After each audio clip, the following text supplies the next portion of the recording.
Bonsoir et bonne fête aux amoureux qui n'auront pas besoin de moi ce soir. Alors on va les laisser à leur tendre tête à tête. Je m'adresse à tous les autres, à vous qui êtes célibataires et qui recherchez peut-être désespérément l'âme sœur, à vous qui venez de vous faire quitter, à vous qui accumulez les déceptions amoureuses, à vous peut-être encore qui êtes dans le rôle de l'amoureux transi, ou vous qui tombez toujours sur le mauvais numéro, eh bien appelez-moi au 39 21 pour me faire part de vos doutes, de vos peurs, mais aussi de vos attentes, de vos espoirs. Vous pourrez ainsi les partager avec d'autres auditeurs. Julie et Asiba sont tout oui, ainsi que Philippe Chartier qui est là et qui réalise cette émission. Et oui, pas de Saint-Valentin pour eux, ils sont venus, ils sont là, contraints et forcés, hein, mais ils sont bien là, ils sont sur le pont. Allez, vous pourrez également témoigner par courriel sur le site europe1.fr ou par SMS au 7 39 21 en commençant vos messages par le mot nuit. Jusqu'à 1h sur Europe 1, Caroline Dublanche. Bonsoir, chaudron de la barque. Bonsoir, Caroline Dublanche. Ça fait plaisir de vous entendre en direct, de mettre une voix sur un nom. Je me suis dit que j'allais fêter l'occasion de la Saint-Valentin pour prendre la parole et délaisser un petit peu mon clavier d'ordinateur. Oui, c'est une belle occasion. Donc je remercie d'avoir pris mon appel et puis particulièrement Julie également qui a été très sympathique lors de cette prise de contact. En fait, moi j'ajouterais une idylle peut-être est en train de se nouer à l'occasion de la Saint-Valentin. Alors là on le saura après mon intervention, quoique. Non, écoutez, ça ne nous regarde pas. Je ne sais pas si vous écrivez très bien et Julie également, donc vous avez déjà un point commun. Mais écoutez, bon, voilà, vous aimez les lettres tous les deux. Voilà. Vous avez précisé il y a pas très longtemps que ce n'était pas une émission d'annonce, alors non, tout à fait. Non, mais je dis ça, mais c'est un jour un petit peu particulier, donc je me permets, vous voyez. Effectivement, justement, d'où l'objet de mon appel, parce qu'en fait, j'ai eu l'impression, puisque je suis célibataire, d'être une bête curieuse aujourd'hui, et j'ai même entendu. Comment un homme tel que vous peut être célibataire? C'est une très bonne question. J'ai entendu une phrase très très surprenante qui était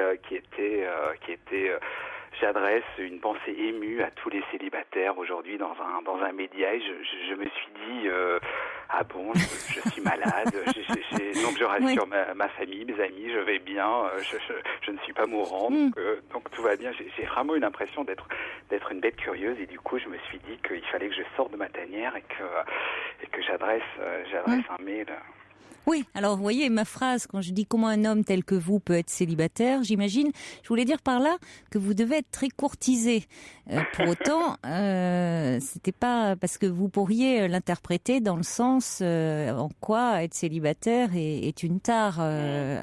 Mais c'est vrai que c'est pas anodin de dire une pensée émue à ceux qui sont célibataires, parce qu'après tout, on peut être bien en étant célibataire. Effectivement, et je crois qu'il faut le hurler. J'avais envie de le dire ce soir et de dire oui, il y a des gens qui sont célibataires, qui sont heureux, qui sont épanouis, et ça n'empêche pas d'avoir une vie pleine d'activités, de rencontrer des gens, et au contraire, je dirais que c'est un atout de plus pour une liberté totale.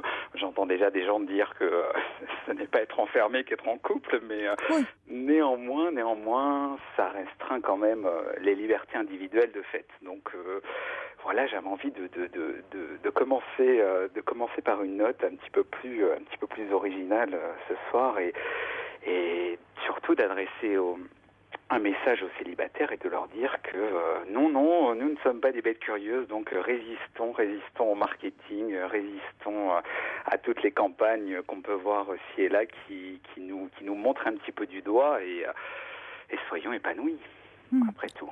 après tout. Vous trouvez parce que c'est trop mercantile le côté Saint-Valentin, au-delà de ça, mais même au-delà de la Saint-Valentin. Mais disons que j'ai vraiment l'impression, comme lors des fêtes de fin d'année, que on montre du doigt ceux qui ne font pas comme les autres, ceux qui ne rentrent pas dans le rang et bon, vous êtes célibataire, il y a forcément quelque chose qui cloche. J'ai vraiment eu l'impression que c'était ça, une stigmatisation et puis surtout une surconsommation, alors que finalement, pourquoi avoir besoin d'un jour officiel pour dire aux gens qu'on aime, qu'on les aime? Et si c'était la Saint-Valentin 364 jours par an et qu'aujourd'hui on ne faisait rien pour changer, ça serait pas plus mal? Ça serait formidable si c'était le cas. Mais oui. Mais est-ce que vous pensez que malheureusement s'il faut un jour, c'est parce que justement on oublie trop l'amour et le fait de prêter attention à l'autre? C'est regrettable, alors qu'il serait tellement plus beau et tellement plus enrichissant de justement accorder ces 364 jours d'amour et puis de faire une petite pause aujourd'hui. Ça serait tellement... Mais c'est en même temps, c'est vrai que je voyais au restaurant et autres, on voyait ça. C'est vrai que alors on peut se dire c'est bon pour le commerce, après tout, dans un sens, tant mieux pour les restaurateurs, vous voyez ça. Oui. Tant mieux que ça marche aussi sur ce plan-là. Et puis, tant mieux pour les couples. C'est toujours agréable de voir des couples qui étaient là. On voyait qu'il y avait l'air plutôt... On se dit que les couples quand même qui vont ce jour-là au restaurant ensemble... A priori, c'est plutôt qu'ils s'entendent bien, enfin des couples qui vraiment, oui, c'est peut-être des clichés, mais on se dit bon, les couples qui vraiment se supportent plus, qui vont peut-être plus avoir même cette attention-là, de se dire tiens c'est la Saint-Valentin, faisons-nous un petit plaisir, une petite attention l'un vis-à-vis de l'autre, donc bon. Pourquoi pas, j'ai envie de dire, c'est ce jour-là. Mais là où je vous rejoins, c'est vrai que ce qui est important, ce qui nourrit l'amour, c'est connu, le désir de l'autre, l'amour, c'est le fait, on sait que plus les couples échangent, se parlent, plus ça nourrit l'amour et le désir de l'autre. Et échangent sur tout. Les couples qui se parlent très peu, souvent le désir s'éteint. Et d'ailleurs on voit souvent, on entend même là dans cette émission, l'infidélité parfois elle commence, la personne dit elle a rencontré quelqu'un qui l'a écouté. Bien sûr, et oui, comme quoi l'écoute reste un élément primordial, et comme vous parliez à l'instant des restaurants d'ailleurs, ça fait aussi le jeu de la restauration, j'ai envie de dire, parce que le menu qui était hier soir à 25 €, il passait à 40 € au nom de la Saint-Valentin. Donc, c'est vrai. Voilà, je trouve ça particulièrement risible. Ça, pour les porte-monnaies, c'est un peu dur. Bon, c'est vrai, il vaut mieux, il vaut mieux encore être riche. Il valait mieux la fête d'hier, on avait le même menu à 25 €, effectivement. Ouais, mais ça fait un peu radin. Dire bon, écoute, je t'invite la veille. Je t'invite la veille parce que c'est moins cher. Oui, mais bon. Je suis d'accord avec vous. Mais pour le coup, ça a l'air de dire bon, tu vois, le menu est à 25, alors je vais faire. Bon, à la limite. Non, mais c'est vrai. Ça peut être, voilà, quand on se connaît bien, on peut dire, écoute, c'est le même menu, on va l'avoir et on pourra. Bien sûr, parce que et puis rien ne vaut à la limite un dîner romantique à la maison, parce qu'il est vrai qu'au restaurant on voit souvent des couples et ça m'attriste très souvent de voir des gens qui sont là, qui sont de sortie au restaurant et qui finalement ne communiquent pas, n'ont rien à se dire et se regardent à peine et on sent vraiment, comme vous le disiez à l'instant, que c'est souvent le début de la fin, quoi, cette absence de dialogue et qu'il n'y aura plus de Saint-Valentin, donc vive le célibat épanoui. Voilà ce que j'avais envie de vous dire, chère Caroline. Bon, c'est dit. Alors, il y a en tout cas Sergio qui dit enchanté, Monsieur Chaudron, le talentueux. Il dit vous êtes atypique tant à l'écrit qu'à l'oral. Il dit tant qu'on vous tient, pourquoi cet intrigant pseudo? Intrigant, non, ce n'est pas moi l'intrigant, il y en a bien d'autres, On va garder un petit peu de mystère. Vous avez raison. Je rappellerai à Noël pour élucider ça. Vous avez raison, après tout. Gardons, il faut garder sa part de mystère. C'est justement ce qui permet d'entretenir la flamme. Oui, non, vous n'allez pas tout donner de vous comme ça le premier soir. Vous avez avez tout à fait Jamais raison. le premier soir. Non. Alors, il y a un message qui arrive qui dit « Je voulais donner un message d'espoir parce que c'est en témoignant à votre émission que j'ai rencontré ma Valentine qui écoutait votre émission. » Ça marche aussi pour créer de beaux liens. Alors là, franchement, que demander de plus. Formidable. À un moment, ça me fait énormément plaisir parce que j'aime l'idée que cette émission crée du lien. Bien Justement. sûr, et d'ailleurs, par le biais de mes interventions, j'ai rencontré j'ai échangé via un réseau social très connu. Il y a un groupe qui a été créé, les Amis de la Libre Antenne, que je salue d'ailleurs, et avec qui j'échange très régulièrement, et c'est toujours très intéressant d'avoir d'autres points de vue sur les témoignages des uns et des autres, et c'est très enrichissant, ça c'est certain, mais bon. Alors justement, parmi les amis de la Libre Antenne, il y a Olivier le Patrouilleur, qui est un fervent auditeur. Enfin, il dit beaucoup. Laurence de Picardie et Monica et bien d'autres. Et qui dit quel plaisir de vous entendre, cher Chaudron, après vous lire quotidiennement sur ce réseau. Et puis il y a Patou qui dit il a raison, Chaudron, l'auditeur, être célibataire ne veut pas dire taré. Moi, je préfère être seul que mal accompagné. Mais Patou dit vive l'amour et la Saint-Valentin. Laurence de Picardie qui dit quelle douce voix en plus de ces magnifiques coups de clavier. Mais bien sûr, mais bon, je crois, je ne vais pas monopoliser l'antenne, mais simplement, je crois qu'il ne faut pas oublier que être célibataire, c'est aussi avoir des choses à vivre avec soi-même, et une fois qu'on les a vécues, on est plus à même d'aller vers l'autre, et je crois qu'il ne faut pas oublier cet élément fondamental. Alors, en tout cas, on accueillera.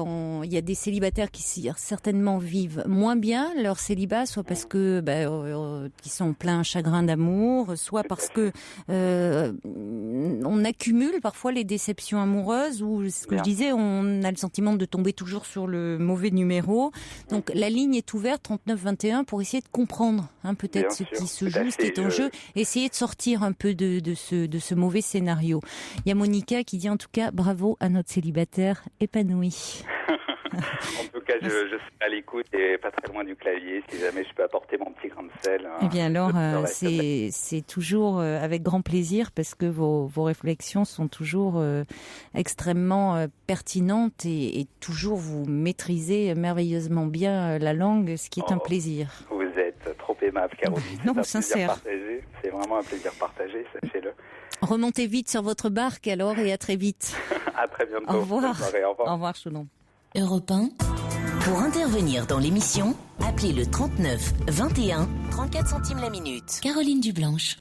Adèle, Someone Like You. La question de Gigi qui m'envoie un petit texto pour me dire vous nous mettez Adèle, c'est fait exprès. Oui, bien sûr, la programmation musicale est une programmation musicale dédiée à l'amour ce soir exclusivement, donc des chansons sur le thème de l'amour. Et attendez, ça va aller crescendo, vous allez voir ça. Poupig me dit quel conseil pourriez-vous donner à celles et ceux qui n'ont pas eu l'amour des parents en exemple? Alors c'est une bonne question, parce que effectivement c'est le premier modèle, le couple parental, et il va nous suivre. Il peut conditionner nos choix amoureux futurs. De voir des parents qui ne s'aiment pas, qui ne se désirent pas. Il y a plusieurs choses, c'est-à-dire qui ne s'aiment pas, qui ne se désirent pas, qui n'ont pas d'estime l'un pour l'autre. Ça peut faire en sorte que soi-même on a très peur du couple, en tout cas pas envie de former un couple qui ressemble à celui-là. Donc il n'y a pas de déterminisme, ça ne veut pas dire qu'on va forcément répéter ce schéma-là. Mais nos peurs peuvent faire en sorte qu'on risque de tomber malgré tout dans ce travers-là. Donc il est préférable quand même, si on sent que on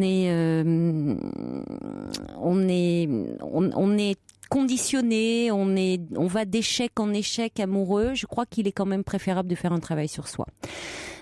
Pour se libérer, parce que il n'y a pas de déterminisme. On n'est pas obligé de répéter le scénario de ses parents. Voilà. C'est pas inscrit dans les gènes, en gros. On va accueillir maintenant Joël. Bonsoir, bonsoir Joël. Oui, bonsoir Caroline. Bonsoir. Oui, donc je vous ai déjà envoyé un petit email concernant mon problème finalement. C'est que j'ai connu finalement une personne sur le réseau et finalement j'ai ressenti d'énormes sentiments, d'énormes sensations à l'émotion totale et j'étais beaucoup trop loin, trop vite finalement dans mes idées. Elle s'est sentie finalement bloquée par intrusion finalement chez elle. Et là, je ne sais plus trop comment faire finalement pour essayer de lui dire finalement que ce sont des sentiments propres. Quoi. Pour reprendre un petit peu, parce que moi j'ai eu votre mail, mais pas les auditeurs qui nous écoutent. Oui.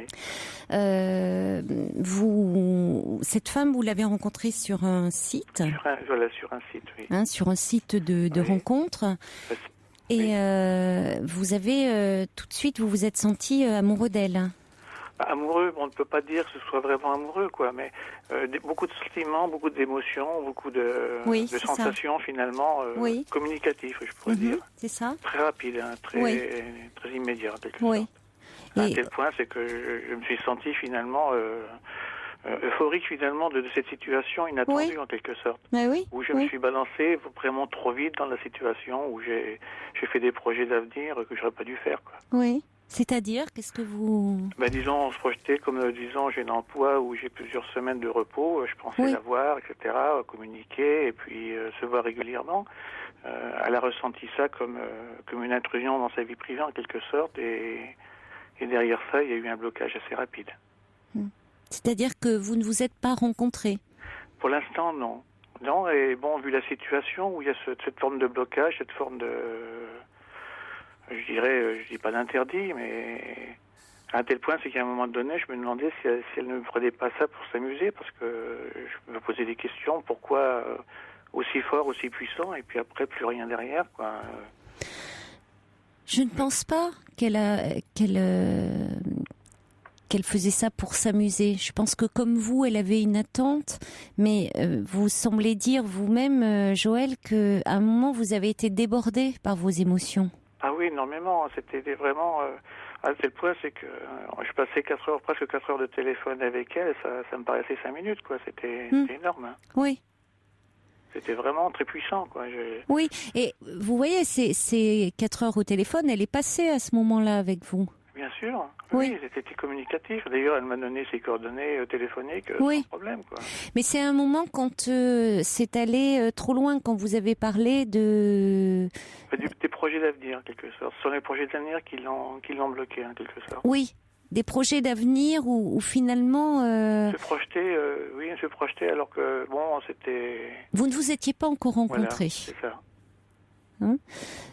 Donc là, il y avait quelque chose où ça allait un peu trop loin. Oui. Ça faisait combien de temps que vous communiquiez ensemble? Ça fait un peu plus de 2 semaines, quoi. D'accord. La première semaine, lorsqu'on avait vraiment des communications courantes, elle projetait au début même de venir chez moi le week-end suivant, quoi. Puis ça s'est bloqué très très rapidement suite à mes projets que je lui ai lancés, quoi. Vous voyez qu'elle était sincère. C'est pas le propos n'est pas là. C'est qu'à un moment vous vous êtes emballé, et c'est parfois le risque sur le net, c'est que le net donne lieu à on idéalise, on s'idéalise, on idéalise l'autre, et on va, ça peut être, on va trop vite et ça peut faire peur. Et je pense qu'à un moment, elle a eu peur. Ça, oui. Oui, parce que c'est pas la première rencontre que j'ai, mais j'ai jamais eu des sensations aussi puissantes, aussi fortes, quoi. C'était vraiment exceptionnel. Très euphorique, vraiment. Mais très euphorique, comme quand finalement, c'est là où c'est pas très éloigné de ce qu'on peut avoir quand on fait une rencontre amoureuse, et ce qu'on ressent dans les premiers temps d'une rencontre, où on est très euphorique. Oui. Oui, non, mais c'est exactement ça, quoi. Bon. bon, on peut pas appeler, disons, vraiment amoureux dans un instant là, qu'on ne s'est pas vu, qu'on ne s'est pas rencontré, qu'on n'en a pas discuté, quoi. Mais c'est vrai que c'était très puissant, quoi. À un tel point, c'est que le sommeil était perdu pratiquement pendant une semaine, quoi. Oui. Donc, c'est-à-dire qu'aujourd'hui, vraiment... vous dites parce qu'il y a un petit peu, ça retombe un petit peu, mais vous voyez, vous êtes dans un état de quelqu'un qui est dans les premiers temps de l'état amoureux. Oui. Vous en perdez le sommeil, parfois un peu l'appétit, bon, oui. Hein. Donc cet état un peu d'euphorie, bon, que vous décrivez très bien. Mais de là, c'est vrai, à faire des projets d'avenir avec quelqu'un rencontré au bout de 15 jours, ben, elle s'est rétractée. Alors, après, vous pouvez... je ne sais pas, est-ce que... Mais disons que logiquement, enfin, elle l'a recontacté, enfin, on s'est recontacté. Vous l'avez recontacté, c'est ce que oui, je voulais vous demander. Oui, bon, normalement, on devrait peut-être se voir vendredi si elle accepte, si tout va bien. Ah, elle accepterait quand même. Mais pour l'instant, hier, elle m'a envoyé justement un message comme quoi on pourrait peut-être se voir vendredi, hein, mais... Alors je ne sais pas bon, si ça sera fait ou pas. Pour l'instant, c'est dans l'attente. Mais je ne sais pas trop comment la reprendre, comment lui parler, sans disons, la blesser, ni la mettre en porte-à-faux, quoi.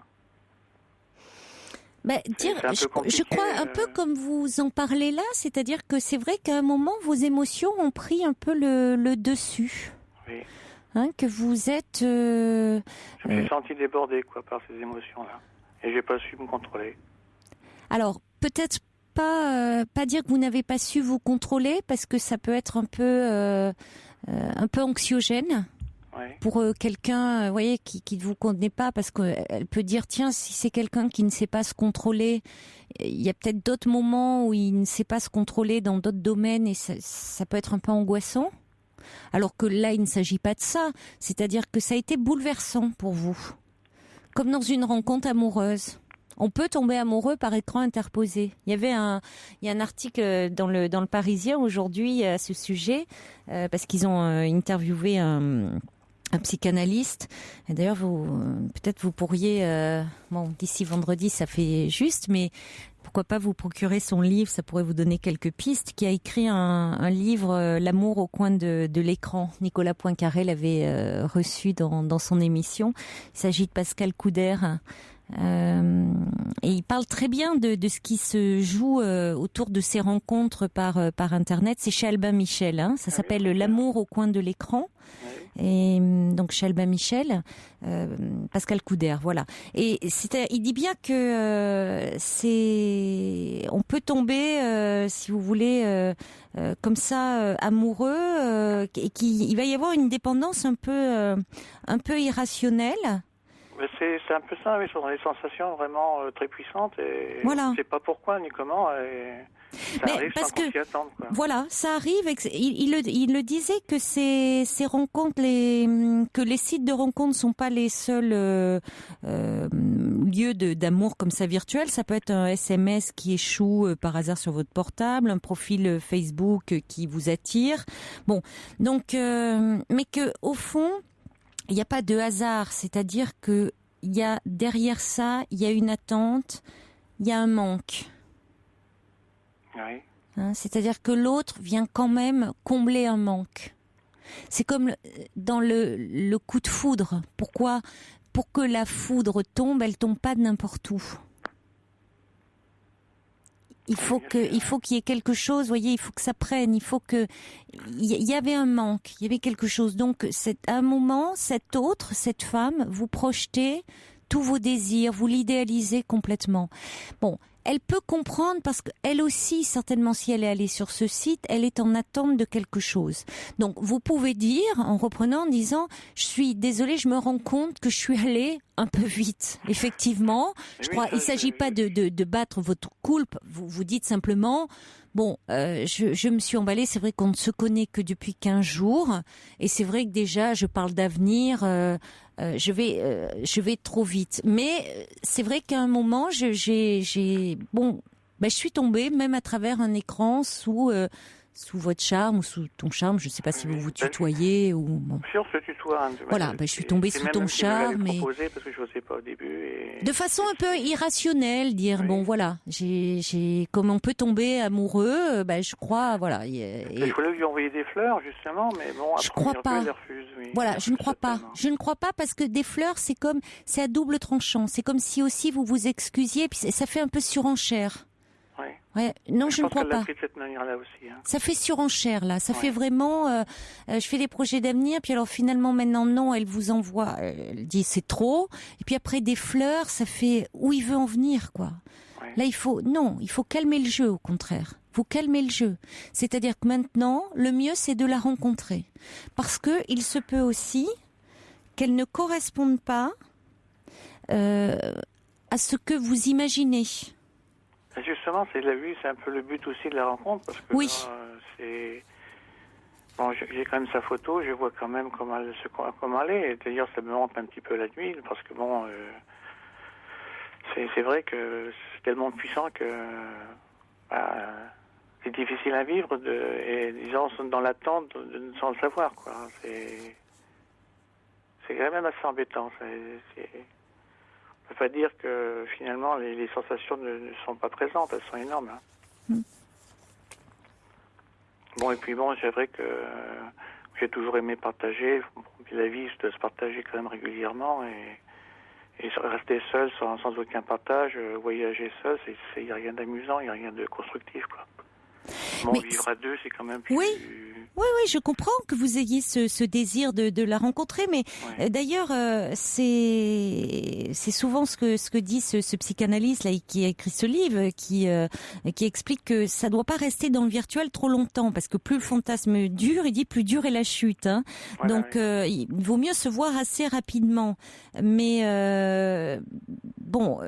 soit si vous voulez, en tout cas, comme vous l'avez fait déjà, vous téléphonez. Bon, en tout cas. Bon, après, passer dans le réel. C'est ce que je recherche à faire le plus possible. Voilà, passer dans le réel, parce que ça va vous allez un petit peu retomber dans quelque chose de... passer un petit peu du fantasme un peu à la réalité. Voilà, c'est ça ce que je recherche également, quoi. Au moins, disons... Sortir de l'illusion un petit peu. Voilà, alors peut-être que ça sera très bien, si vous voulez, et beaucoup mieux, enfin, voyez que, mais peut-être qu'aussi vous allez dire c'est pas du tout ce que je fantasmais. Possible, je ne peux pas dire. Pour l'instant, c'est bon, l'euphorie est quand même passée. Il faut avouer que bon, avec cette période finalement je sais pas suspicion, mais d'attente où on ne sait plus où on va, où on se pose des questions. Est-ce que c'est réel, est-ce que c'est de l'épuisement, est-ce que c'est vrai ou est-ce que c'est pas vrai? Bon, ça j'en suis sorti également. Je vois finalement. Bon, il y a aussi le décès de mon épouse qui est quand même assez proche, et je ne pensais pas retrouver quelqu'un avec des sensations aussi fortes si rapidement, quoi. Donc c'est un ensemble finalement de paramètres qui sont très durs à gérer en quelque sorte. Hein. Et je pense qu'elle-même, elle est un peu dans une situation un peu près identique où justement elle doit se reconstruire. Et votre épouse est décédée quand? Au mois d'octobre dernier. Ah oui, mais c'est très récent. C'est récent, oui. Très récent.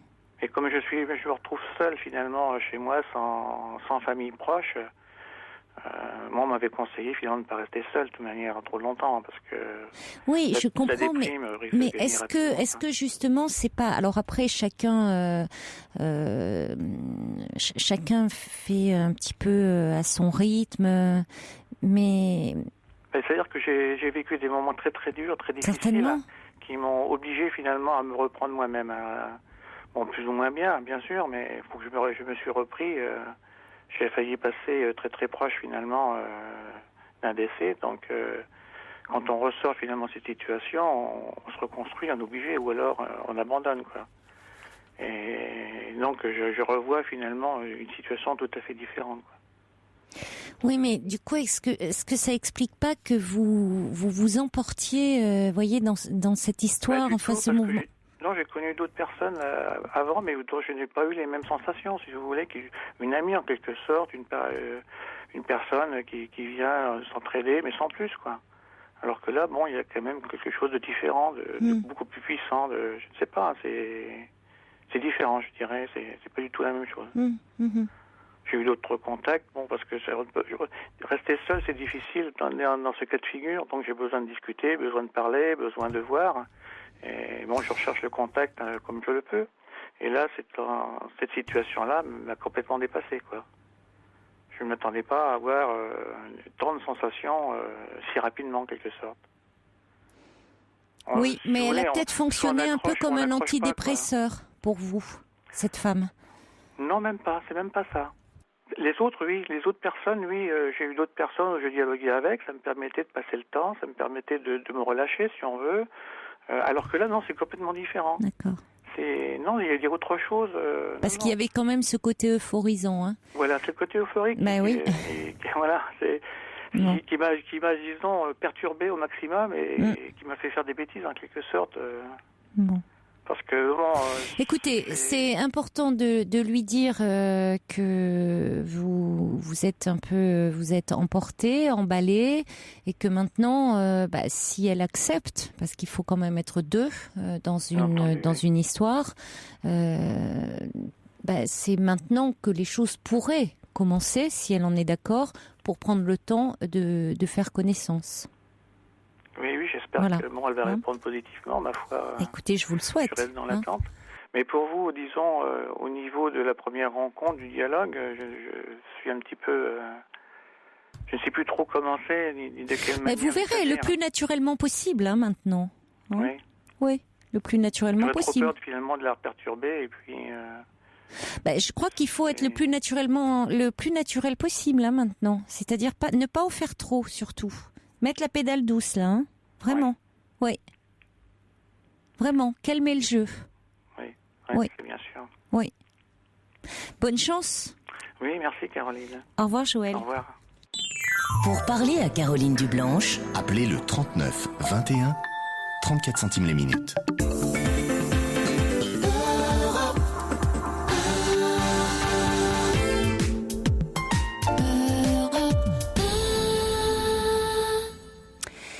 Je voulais faire un petit clin d'œil à Isabelle qui dit fidèle auditrice de votre émission, je tenais en ce jour de la Saint-Valentin à vous remercier car c'est grâce à vous que j'ai rencontré l'amour après avoir souffert terriblement auprès d'un pervers manipulateur. Je croyais que mon cœur était fermé à jamais jusqu'à cette nuit du 1er février où David est intervenu sur votre antenne.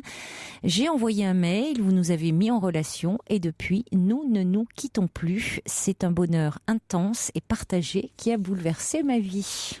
Écoutez, voilà. C'est parfois je me dis ça peut être aussi simple que ça. Qu'est-ce que j'ai d'autre? Il y a Pierrette. Bon, normalement on lit pas ces messages, mais là exceptionnellement il y a Pierrette qui dit allez pour la Saint-Valentin, je fais un gros câlin à mon petit lapin. Mais je pense que le petit lapin en question, on aime beaucoup les animaux, mais là je pense que le petit lapin, c'est un grand costaud, j'imagine.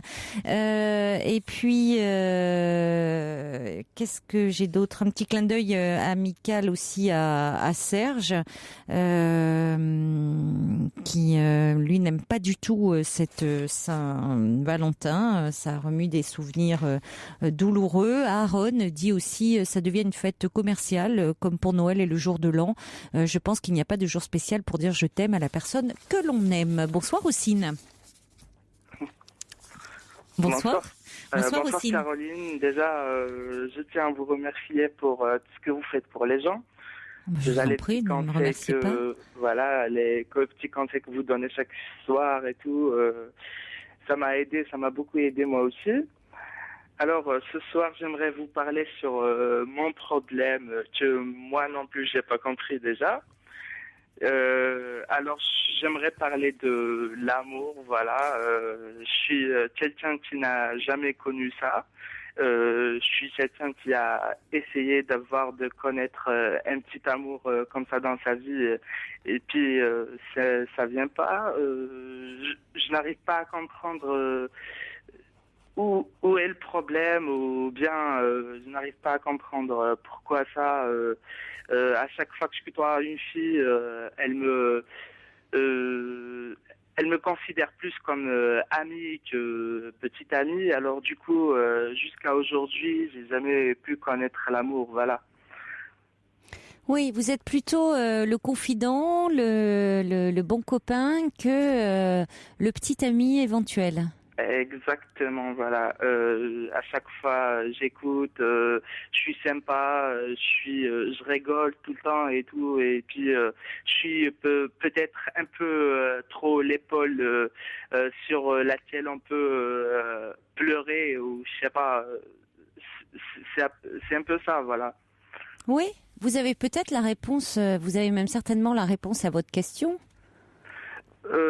Il n'y a pas que ça, mais moi, quand je vois une fille qui me plaît et tout, Oui. et que je sais pas, je pars chez elle, je lui demande quelque chose, ou bien je lui déclare ma flamme peut-être. Après, ça donne rien, même si elle me connaît pas et tout, ça donne rien, ça. Comment vous déclarez, quand vous êtes amoureux avec une fille que vous ne connaissez pas, comment vous l'abordez, comment dans le cadre d'une rencontre avec une fille que vous ne connaissez pas du tout. Je Oui. connais pas. Voilà, comment vois. vous entrez en relation avec elle? Dire que je la connais pas déjà, Oui. enfin je la vois comme ça, je la trouve sympa avec des amis déjà. La rencontre déjà c'est avec des amis parfois, et puis quand je la vois sympa et tout, elle rigole, rayonnante et tout, belle. Je lui dis, je lui envoie un petit message, enfin je lui laisse un petit truc, un petit mot. Je cherche son numéro et puis je lui laisse un petit mot et tout, un truc mignon, un truc sympa. Je sais pas, un truc qui touche vraiment. Et puis à chaque fois ça marche pas, c'est pas ça, ça marche, on va dire, elle me renvoie le message, elle me dit que c'est mignon, c'est un truc, voilà, on me trouve toujours sympa, on me trouve je sais pas, on me trouve un peu gentil et tout, mais ça reste que ça marche pas, ça reste que je peux dire que j'ai eu plus de demandes de la part des garçons que de la part des filles. C'est pour ça que parfois... Ils sont peut-être plus entreprenants aussi. C'est pour ça que... C'est possible aussi. Non, mais c'est vrai. Peut-être qu'ils osent plus faire la démarche. Je pense, mais savoir que je suis pas non plus gay... Oui, mais j'ai pas dit ça. Vous êtes là ? Ah, aussi, il nous appelle est en Algérie, donc c'est compliqué. Je me disais que la liaison était très très bonne jusque-là, mais effectivement, il y a quand même un petit souci. On va essayer de le rappeler, mais il est en Algérie, il faut quand même le savoir. Bon, on va passer un petit peu de musique et on va essayer de le rappeler. Pour parler à Caroline Dublanche, appelez le 39 21 34 centimes la minute. Je vous avais dit qu'on allait créer une ambiance torride pour la Saint-Valentin et oui, vous réagissez, effectivement, vous dites, mais certains me disent c'est pas un peu beaucoup Gainsbourg pour la Saint-Valentin, vous dites que ça ira crescendo, je suis curieuse d'entendre la suite. Quelqu'un me dit mais qu'est-ce que ça va être en deuxième heure, la température monte dans le studio. Cathy me dit c'est le dégel. Olivier, le patrouilleur, dit vous allez faire fondre le peu de neige qu'il reste. Sergio dit mais franchement qu'est-ce qui va passer? Qu'est-ce que vous allez nous sortir en deuxième heure? Justement, c'était la question que je posais à Fifi. J'ai pas vu le programme, mais je ne sais pas. C'est du direct. Je ne sais pas. Je ne sais pas ce qui est prévu, mais c'est vrai que après Gainsbourg et Jane Birkin, je ne pense pas. Je vois pas ce qui peut nous sortir, Bertrand Rutilly. Qu'est-ce que j'ai d'autre? Après ça, c'est difficile d'enchaîner. Il y avait quelqu'un qui voulait réagir. Non, écoutez, on va prendre tout de suite, on va prendre Tony, ça sera plus simple. Tony qui est avec nous au 39 21. Bonsoir Tony. Oui, bonsoir. Bonsoir Caroline. Bonsoir. Bonsoir, oui. Ouais, c'était chaud là. C'était chaud là. C'est compliqué. Ça me rappelle un 68. 68, 60. Bon, je sais de quoi je parle. J'ai 60 ans passés. Alors, oui, c'est ça. De toute façon, au départ, c'était avec Brigitte Bardot. Oui. En 68, il avait fait en 67. Après, il avait enregistré en 69 avec Jane Birkin. Ouais. Ah ben, on peut lui embrasser les mains ceux de ma génération, parce que qu'est-ce qu'ils nous ont aidés à C'était en pleine, la libération. Ah oui. Oh, tout ça, c'est une époque, en fait. Un peu nostalgique. Ah oui, ça c'est fini, qu'on ne laisse plus tout ça maintenant. Ça il y avait des jeux de séduction, il y avait. Ah, la séduction existe toujours, non? Oui, ce n'est plus la même. C'est vrai, vous trouvez? Oui, ce n'est plus la même. Ouais. Ce n'est plus la même. Je trouve qu'il y a moins de galanterie. Les gens sont moins coquets, moins d'élégance, moins habillés déjà. Dans l'ensemble, il y a toujours une minorité. Oui, beaucoup. Mais justement, tout à l'heure, vous voyez, maintenant, de plus en plus, ça se passe par le virtuel, là, comme vous en parlez, par Internet. Il n'y a pas le contact vraiment humain, quoi.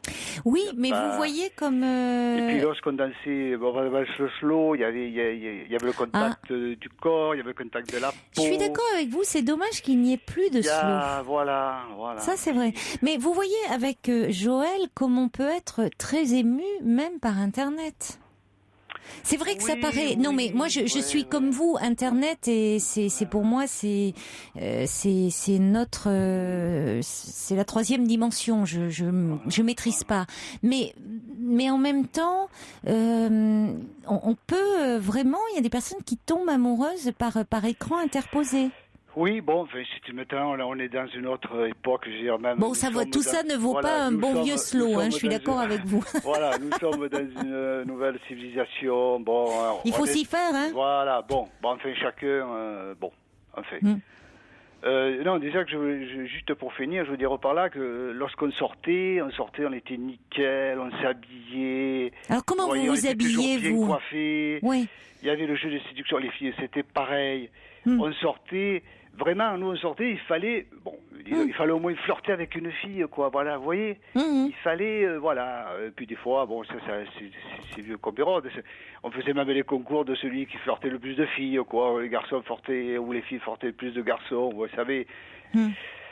Ah oui, mais moi, toujours, j'ai 60 ans passés. Bon, maintenant, moi, Vous faites toujours des concours?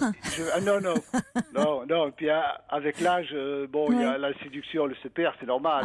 Je sais pas. Mais enfin, je veux dire par là que... Elle est différente. Voilà. Disons que quand je sors... moi je vais dans les salons dansants, j'ai des discothèques, il y avait un temps que je n'y vais plus.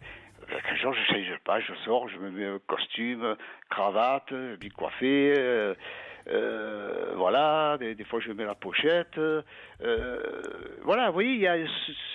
Voilà, moi je suis comme ça. Oui. Moi j'ai toujours été élégant, même quand je sors ou quoi, ça dépend où je vais, dans les endroits administratifs ou quoi, je me présente toujours nickel. Mais ça, dans l'été dansant, vous devez rencontrer des femmes qui sont très élégantes, parce qu'en général les femmes sont très élégantes dans l'été dansant. Voilà, c'est tout ciblé, mais c'est-à-dire c'est ma génération, c'est notre génération. Vous voyez, c'est la génération des enfants d'après-guerre, les 68 arts, quoi. Oui. Donc voilà, vous voyez, c'est... Voilà, oui, mais bien sûr. Bien que un peu moins, parce que maintenant, malheureusement, comme c'est interdit de vieillir, comme vieillir c'est une maladie, alors il y a beaucoup d'hommes et même de femmes de certain âge qui veulent s'habiller comme les jeunes, un peu tout débrailler. Et oui, non, mais c'est pas un jugement, c'est une observation. Voilà, elles ne veulent pas, il y en a de certain âge, elles ont le pantalon, au ras du pupille, bref, vous voyez un peu le dessin, quoi. Oui. Bon, je dis pas toutes, mais certaines, ma foi. Voilà, donc, c'est juste pour faire... Il y a Cathy qui est d'accord avec vous, qui dit Tony a raison, on était plus libre à cette époque-là et c'était plus simple. Ah ouais, oui. Et puis, je vais vous dire... Et puis il y a Eda qui dit « Ça fait plaisir d'entendre un homme dans la réalité de la vie. Le virtuel a tué toutes ses belles valeurs. » Pardon, je vous ai interrompu. Non, oui, mais c'est vrai, quand vous êtes à un café, par exemple, un café, bon, il fut un temps, bon, je suis parti sur le passé, Oui. mais il y a simplement encore une vingtaine d'années en arrière, c'est un temps. Eh ben, il y avait des regards qui s'échangeaient. Oui. Vous savez, des regards. Là, s'asseoir, c'est ou la cigarette ou c'est le portable. Oui, Alors, on se regarde plus, il rentre le portable. Oui, c'est pas faux, oui. Mais de plus en plus, quoi. Oui. Et puis, encore, si ça touchait, bon, la nouvelle génération, bon, plus ou moins, je comprendrais. Mais j'ai vu que ça touche maintenant toutes les générations, même la mienne. Ils veulent se mettre à la portée de leurs enfants ou de leurs petits-enfants. Et c'est vrai. C'est vrai que malheureusement, c'est vrai que on a tous, mais je m'inclus là-dedans, mais les yeux rivés à notre écran. Alors moi je dis je suis pas écran d'ordi, mais de portable oui, et à envoyer des textos, en recevoir, et du coup au lieu de regarder ce qui se passe autour de soi, on est rivé à un écran. Et alors je parle pas quand on prend le train. Avant le train, c'est un endroit où on pouvait discuter. Maintenant, les gens, ils sont rivés à leur écran, pas de portable, mais d'ordinateur. C'est incroyable. Oui. Et ça, c'est comme cette histoire de portable. Oui, c'est vrai, vous avez raison. Ça appelle, il n'y a plus le plaisir de se retrouver. Ils se sont payés 5 minutes avant. Ils vont se retrouver, ils n'ont plus rien à dire. Il y a plus ce truc d'attente. Vous savez, l'attente, on attendait. Vous savez, nous, on attendait. Je sais pas, moi, on partait chacun travailler de notre côté, on attendait le soir pour se voir. Oui. Ou alors, à l'époque, bien sûr, parce que le portable, c'est pas si vieux que ça. Hein. Non. Il y a simplement quelques années en arrière,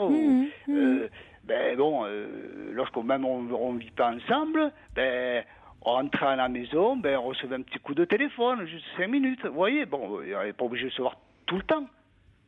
On n'avait pas ce truc derrière sans cesse. Vous savez, cette pression, parce que finalement, c'est une pression. C'est un peu moi, je trouve ça, oui, c'est un peu de l'harcèlement. De toute façon, quand par exemple, vous voyez, c'est un autre registre, mais quand le portable est donné par l'employeur. Ah oui, certains d'ailleurs, les syndicats s'y sont mis. Là, c'est terrible. Hein. Oui, c'est le dimanche, c'est. Ah ben oui, moi j'ai connu ça, vous savez. Ouais. Moi j'ai fini ma carrière dans le commerce, donc j'ai connu ça sur la fin. Mais moi j'ai essayé de gérer tout ça. Mais mis à part ça, après dehors, c'est l'harcèlement sans cesse. Et après, il faut pas s'étonner parce que les gens ne réalisent pas que. Finalement, il y a souvent des fois des séparations ou des disputes. Ils ne se rendent pas compte. Mais alors, qu'est-ce que vous aimez bien aujourd'hui, aujourd'hui quand même Est-ce qu'il y a des choses qui vous plaisent? Qu'est-ce que j'aime bien? Vous savez, je veux dire sincèrement, je crois que j'aime plus rien. Oh. Alors, je peux être pessimiste. Non, mais moi, vous savez, je veux dire sincèrement. Oui. Je me suis arrêté aux années fin 80, quoi, disons. Voilà. Voilà, moi, je me suis arrêté. C'est vrai. Et je ne suis pas le seul à en parler. Non, mais je suis d'accord avec vous. Je vais vous dire, une fois, j'ai écouté une fois, c'est vrai qu'on vit une drôle d'époque. Non, parce que c'est une grande, il faut dire c'est une grande notoriété. J'ai écouté une fois une interview sur Alain Delon. Oui. Et Alain Delon disait, vous voyez, pourtant je ne suis pas Alain Delon, hein, loin de là. Alain Delon disait, oui, c'est fini. Dans les années, pour moi, tout a été créé dans les années, tout a été fini dans les années 80. Et vous voyez, c'est quand même un homme intelligent, hein. C'est quand même pas n'importe qui. Même quand il disait pour le cinéma, il a dit c'est fini, le cinéma, c'est un autre. Excusez-moi, ça s'est mis en marche, votre radio. Oui, voilà, ça y est. Oui, vous voyez ce que je veux dire. Même il disait, même le cinéma, c'est fini. Le cinéma, il y a bien longtemps que ça tout a été dit. Maintenant, ce sont des films à pleurer. Des fois, vous avez des sortes de films du cinéma où vous avez envie de vous pendre, quoi. Donc, il n'y a pas de... Vous voyez, où ce sont vraiment des gros films commerciaux. Oui. Voilà. Donc, c'est ça, quoi. Et c'est dans beaucoup de choses. Vous voyez Oui, mais je comprends. Il n'y a plus... Voilà. Et puis, on vit dans une certaine... Il faut avoir un peu une certaine sécurité absolue. Vous savez, voilà, si on n'a pas le portable, pour un oui, pour un non, on appelle, on n'arrive plus à se débrouiller tout seul. Vous voyez, c'est comme pour les voitures. Les voitures, maintenant, vous rentrez dans une voiture, Vous avez pas Oui, enfin une sécurité. Quelle sécurité? Une société très riche en biens, pauvre en liens. Hein. C'est ça. C'est finalement on est tous connectés, mais au niveau lien. On arrive. C'est une société qui n'arrive plus à arriver à penser ou alors ou certains nous écouteraient, on dirait quel vieux con qui sont en train de parler sur Europe. Moi j'assume. Écoutez, moi je vais vous dire ça, Caroline. Ça rajeunit pas, mais pourtant moi je vais vous dire Caroline. Mais j'assume. je comprends votre nostalgie. J'assume. Je comprends votre nostalgie. J'ai pas disons une nostalgie profonde, mais en fait bon, voilà, moi je suis quelqu'un. La société de maintenant ne me c'est tout. Oui, vous n'êtes pas très bien dans cette société-là. Je comprends. Je ne m'y retrouve pas. Donc voilà, après chacun, je sais très bien que maintenant je suis un peu traité comme de marginal, parce que aussi, moi si c'est de ça, je vous appelais pour ça, au sujet Pourquoi du célibat. vous vouliez parler du célibat? En même temps, je voulais parler du célibat. Ah bon, on peut en parler après, oui, parce que d'accord, si c'était pas, je croyais. Bon, alors écoutez, on reste ensemble et on va parler du célibat. Alors on va parler. On a parlé de l'aspect nostalgie avant, et on va parler du célibat après le journal de minuit.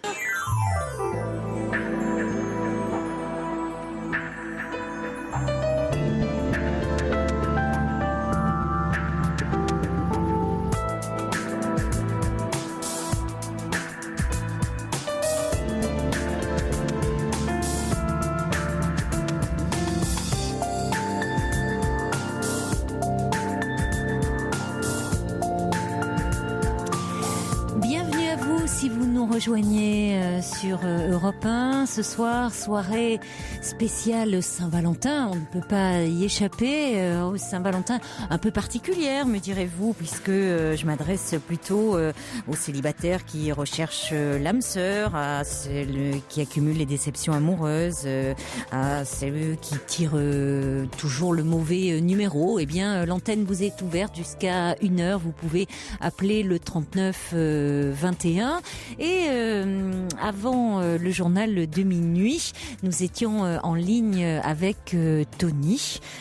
Tony qui, lui, a 60 ans et était un peu nostalgique de la période des années 60. Tony nous disait qu'il s'était arrêté aux années 80. Alors, j'ai beaucoup de messages pour vous qui sont arrivés. Mais déjà, il y a Gabrielle qui est une fidèle de l'émission, Gabrielle que j'embrasse, et qui dit quelle magnifique émission ce soir, je m'amuse, je me réchauffe avec Gainsbourg, j'ai enfin entendu la voix de Chaudron de la Barque, tant pis pour la fatigue, demain je reste jusqu'à la fin de l'émission. Et puis des messages alors qui arrivent donc pour vous Tony, qui disent un petit peu, Monica dit Tony a bien raison, le progrès n'est pas toujours le bienvenu et génère des regrets, c'est tellement dommage. Il y a Lily qui dit mais Tony oublie que si nous sommes tant attachés à notre portable, c'est aussi pour boire les paroles de notre amoureux. Elle ajoute lol entre parenthèses.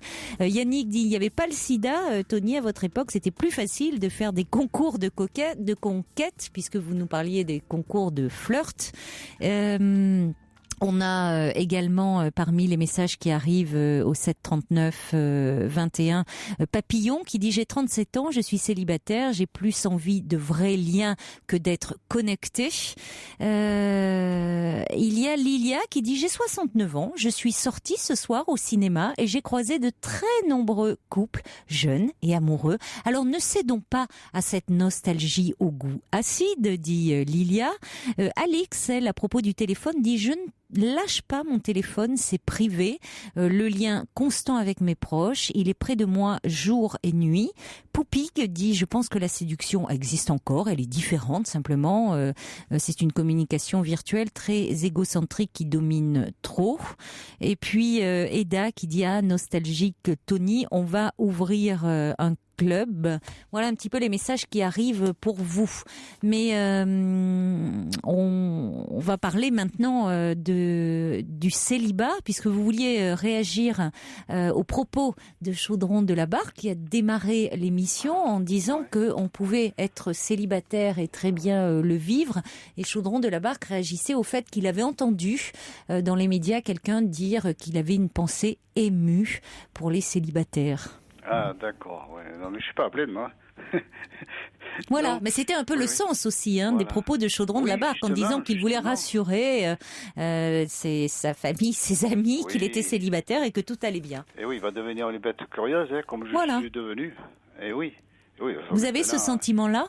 Ah, bien sûr, vous vous rendez compte un peu... maintenant je parle par rapport à mon âge, bien sûr que maintenant, un célibataire de 60 ans, sans enfant, qui vit tranquillement chez lui, vous vous rendez compte, qu'est-ce que c'est mais ce que je disais à votre, qui était très aimable, à mademoiselle, je ne sais plus comment son prénom, vous avez dit oui. Nous sommes en 2012 et encore on dirait que c'est interdit d'être célibataire. Je parle pour les femmes comme pour les hommes. Oui, je veux dire, oui. C'est montré, vous entendez vous entendez très bien dans tous les médias, les émissions de radio ou de télévision ou dans les magazines, il y a plein d'articles là-dessus.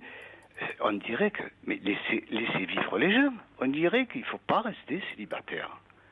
Mais les gens, ils ont envie. Alors malheureusement, c'est que ça fait un peu une pression, vous savez. Moi j'appelle ça du lavage de cerveau. Ça fait que les gens, en définitive, certains, je ne dis pas tous, mais peut-être une partie, vivent très bien ce célibat, et puis tellement ils se sentent frustrés, ils sont tellement, finalement, on leur fait un lavage de cerveau, et bien finalement ils se disent je vais essayer de trouver quelqu'un, je vais me marier ou me mettre en couple parce que sinon voilà, je suis pas dans la norme, je rentre pas dans la société de consommation, donc c'est ça qui me perturbe un peu, quoi. On ne laisse plus vivre les gens. Disons que on leur dicte la vie. Vous savez, c'est comme pour les enfants. Bon, je vous ai appelé à tout prix, mais laissez vivre les gens. On n'est pas obligé d'avoir des enfants, mon Dieu. Il y a même encore, et en 2012, c'est pire, c'est que même les familles poussent leurs enfants. Il faut te marier, il faut avoir des enfants. Oui, ça c'est sûr. Mais c'est ça que je veux dire. Alors, par moment, je sais que très bien, on me traite de ringard. Finalement, soi-disant, la société a évolué, mais elle n'a pas évolué, la société. Finalement, par rapport aux années en arrière, je trouve qu'elle a régressé. Elle peut être assez réactionnaire sur certaines valeurs, telles que les valeurs, effectivement, du couple et de la famille, actuellement. Je suis d'accord avec vous. Par rapport aux années que vous citiez, des années 70, elle est revenue très réactionnaire. Ça, je suis d'accord avec vous, bien sûr. Peut-être que vous l'avez lu, mais vous savez que Madame Elisabeth Badinter, son dernier livre, elle en parle de ça. Oui, tout à fait. On a refait marche en arrière. Oui, on refait marche arrière. Mais c'est vrai que... Mais c'est vrai que par rapport au célibat, il est accepté jusqu'à un certain âge. Et après... on doit rentrer dans le rang, c'est-à-dire que passé un certain âge, il y a quelque chose d'un peu suspect de quelqu'un qui n'est pas en couple. Alors avant, on disait de façon assez péjorative, il y avait les vieux garçons et les vieilles filles.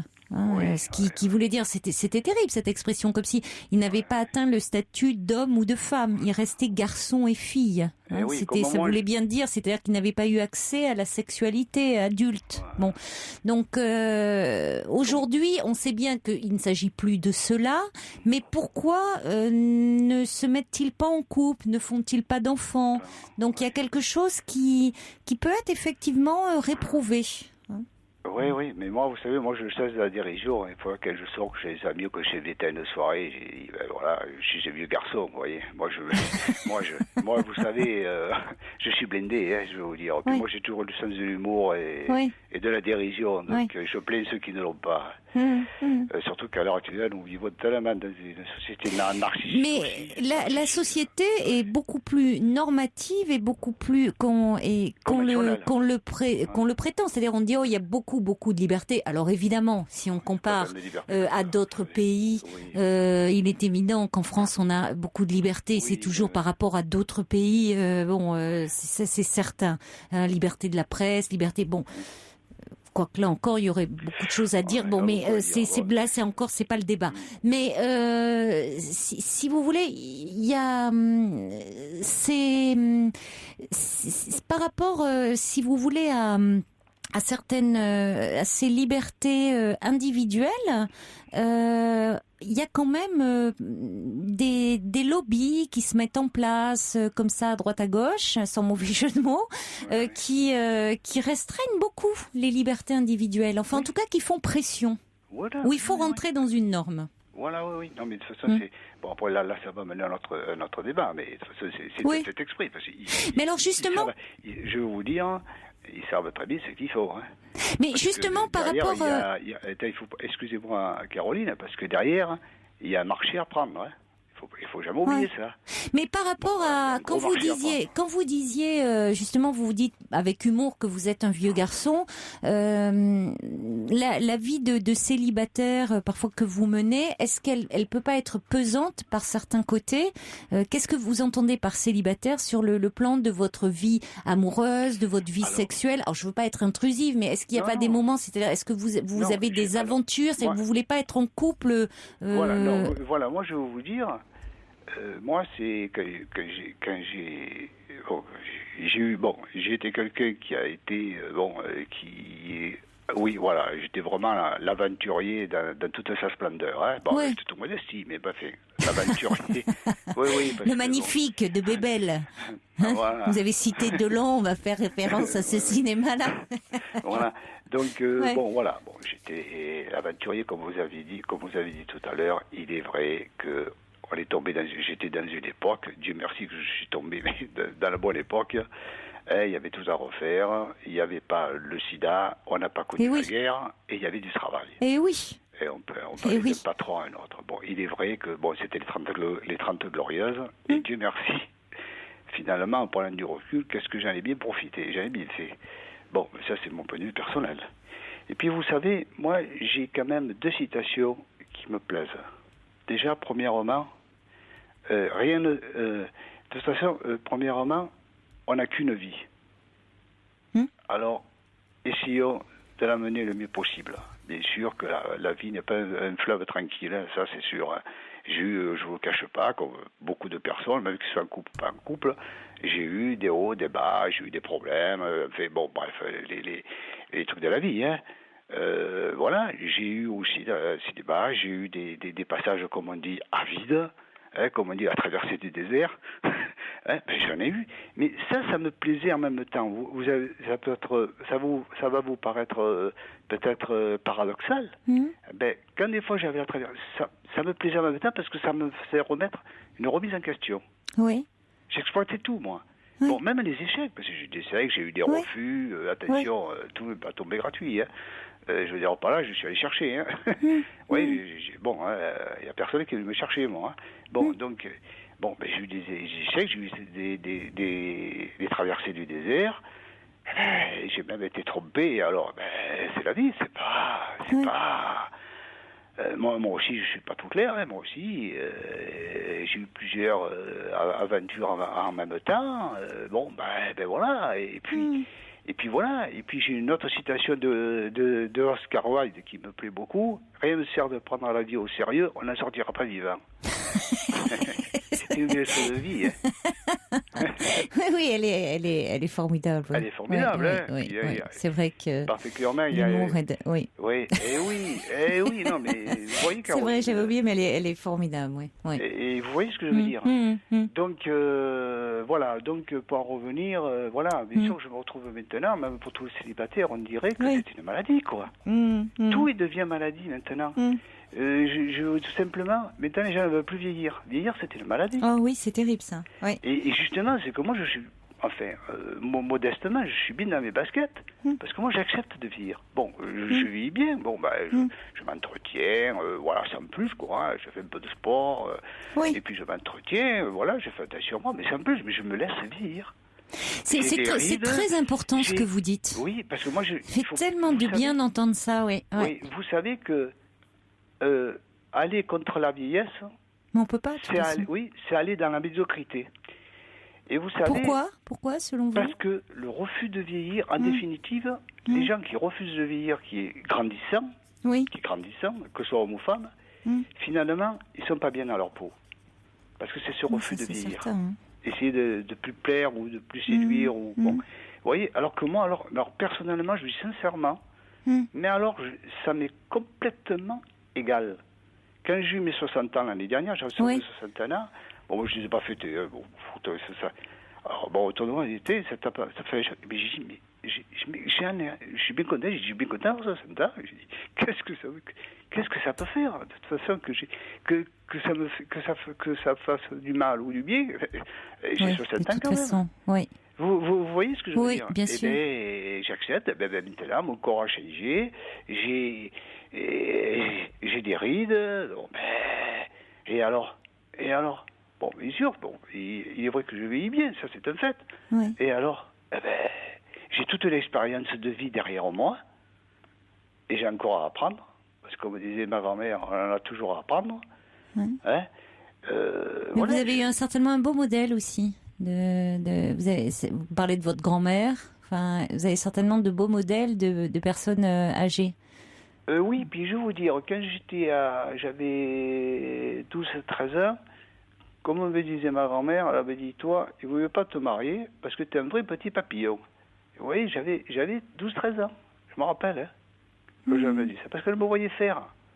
Et oui, parce que moi, j'étais très indépendant et j'étais accroché à la liberté. Déjà, oui. Ah, déjà, oui, toujours. Oui. Et d'ailleurs, quand j'étais gamin, quand je courais, on est jeune, on court ces filles de son âge. Je me disais, voilà, il fallait que j'aille voir une, que j'aille voir l'autre, il fallait que je papillonne. Papillonner. Papillonner.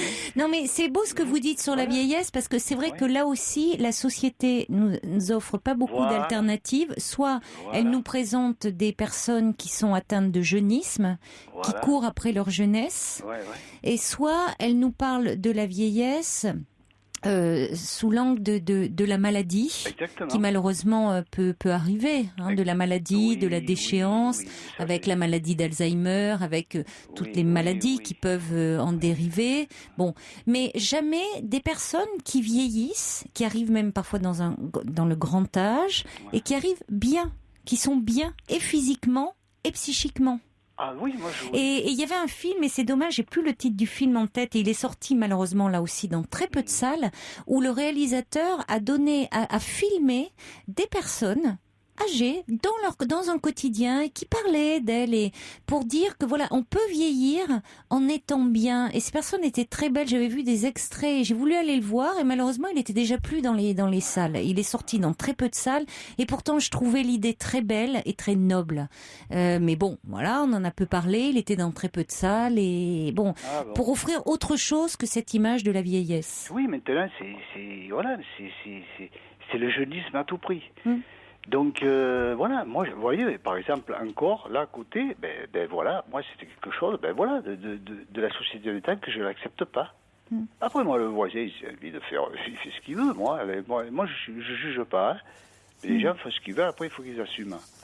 Mais il est vrai que moi, là-dessus, moi, je sais pas. Moi, je me sens bien, je vis très bien. Parce que 61 ans, je me plains de rien, Dieu merci. Écoutez, j'ai la santé, bon, apparemment, j'ai pas de problème personnel, mais de santé, tant mieux. Oui. Voilà, et je souffre de rien, je suis pas là, parce que comme je vous disais, les personnes qui veulent pas vieillir sont encore plus mal que ceux qui acceptent. Alors en même temps, voilà, c'est compliqué, ça peut être douloureux, tout le monde n'a pas votre sagesse et votre sérénité, comme dit Olivier le patrouilleur. Je vais vous lire quelques messages pour conclure. Il y a des messages qui... Eridan dit, vous avez une pensée libre et sauvage, seul le vent peut la conquérir, vous êtes un aventurier de l'âge éperdu, surtout ne changez pas. Quelqu'un dit que c'est vrai tout ce que vous dites? Pourquoi toutes ces questions intrusives, souvent de la part de la famille ou de la société, vous faites du bien à entendre. Il y a également il y a Michel de Strasbourg qui dit: pour certains la solitude tue, pour d'autres c'est le bonheur, comme pour moi, c'est un choix. Il y a Angie qui dit: je vous rejoins Tony, cette stigmatisation est débile et archaïque. Quelqu'un qui dit: j'aime vraiment le témoignage de Tony, je me retrouve dans tout ce qu'il dit. Et puis il y a l'imparfait du subjonctif qui dit: tout seul peut-être, mais peinard, qui cite évidemment Léo Ferré, que vous devez particulièrement apprécier.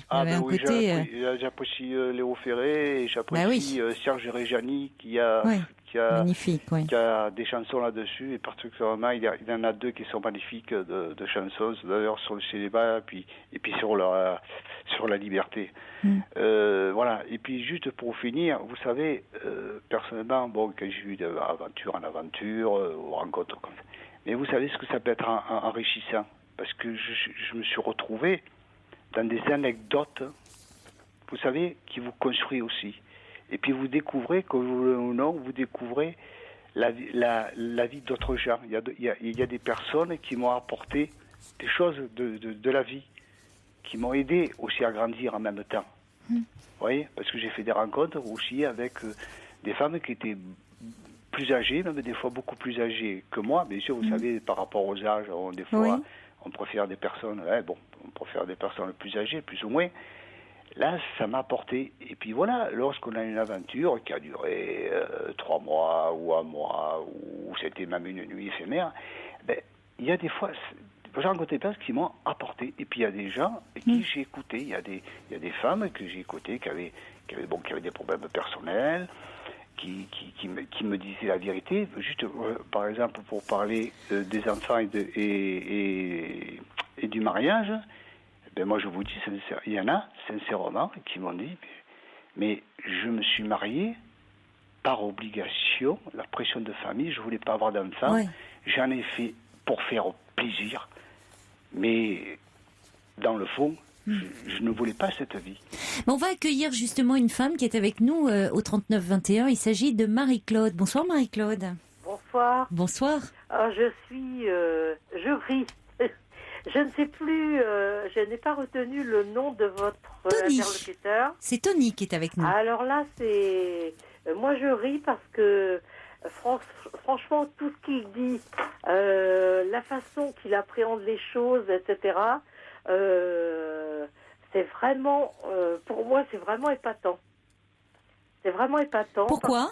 Parce que c'est la façon de conduire sa vie, tranquille, même avec ses hauts et ses bas, il gère. Que disent ou disent pas les gens à côté, c'est pas grave.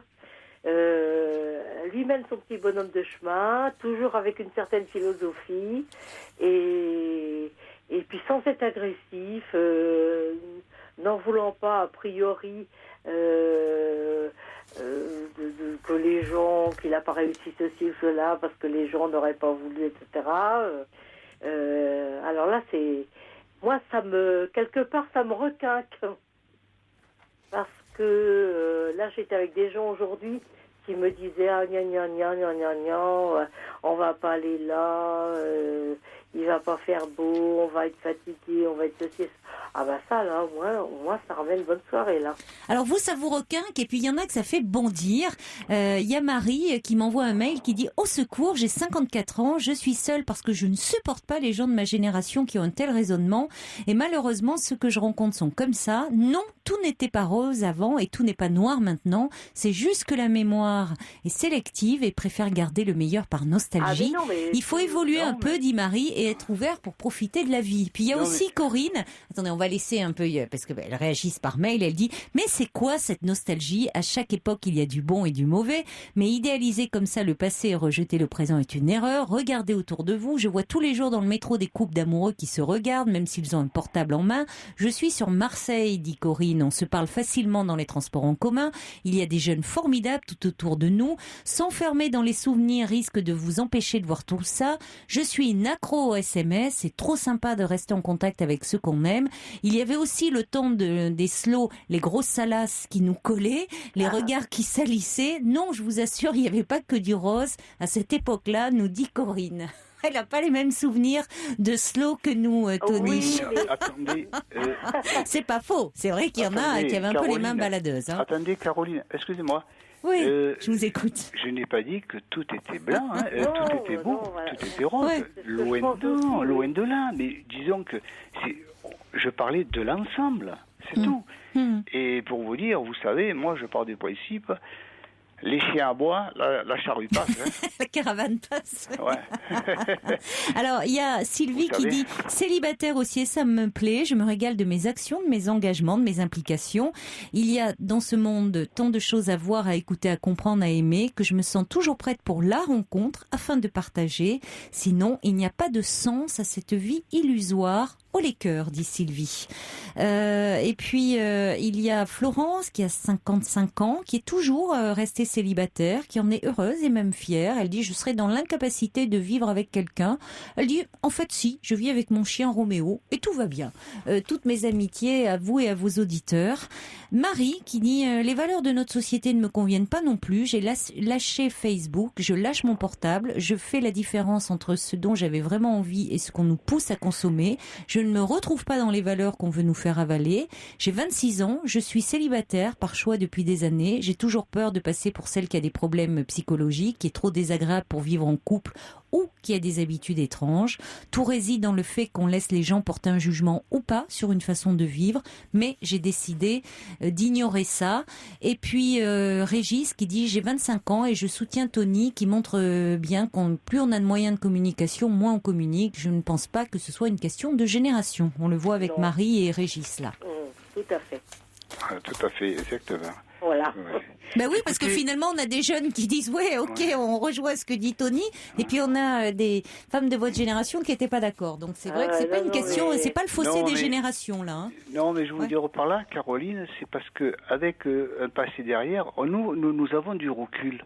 Nous pouvons faire la différence de, disons, entre guillemets, des 30 glorieuses, ce qu'on appelle les 30 glorieuses, et on peut faire la différence avec le présent, maintenant. Alors, je vois quand même la différence des comportements, enfin, de beaucoup de choses qui vraiment moi, je pense, les gens vont finir par être des robots vivants. Ils sont tellement ancrés, vous savez, ancrés dans cette dictature même, quoi qu'on en dise, je vais me faire encore des ennemis, mais c'est pas de l'image. Et sans cesse d'être harcelés, parce qu'ils s'harcèlent entre eux finalement. Vous voyez, ils n'arrivent pas à avoir une coupure. C'est ça que je veux dire, vous voyez, une coupure.